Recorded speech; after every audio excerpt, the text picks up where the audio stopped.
we've got new body cam footage from Kohberger, from the police, when they were interviewing one of the survivors. She tearfully recalled hearing when her roommate was actually screaming, and she came face to face with a masked killer.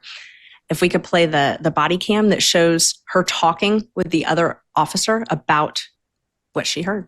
Pretty much they were in the main room. I heard them dancing and laughing. Kaylee went upstairs and she screamed because someone from the room. She ran downstairs and I kept calling her name and she wouldn't answer. And then I saw the guy. I actually locked the door and I ran downstairs. We don't know what's going on. I heard her scream and she ran downstairs because she saw someone. That's what I'm pretty sure she said. Someone's here, and she screamed and just ran downstairs. And I called for her name, but I jumped up and locked my door because I was so scared. And then I heard someone in the bathroom, and I heard her crying, and I heard some guy say that you're going to be okay, I'm going to help you. And I kept calling her name, but she wasn't answering.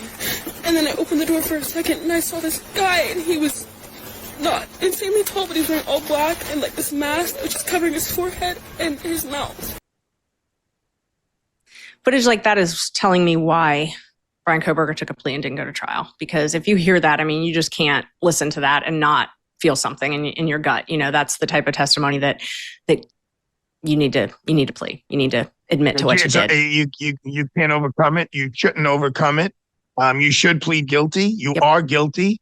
And you know, beg for mercy. That's it. He's now going to live the rest of his life behind bars, and I'm sure it's not going to be a very pleasant experience. No, it has not been a pleasant experience. I mean, how do you explain this? You know, you can't overcome something like this at a trial. You've got to tell your client that you know, own up to what you did. I mean, this is just haunting. But, you know, as a parent, I know you all are parents. It's listening to a kid, and that's what these are. These are kids listening to a kid and the horror and the trauma that they went through. It's a lot.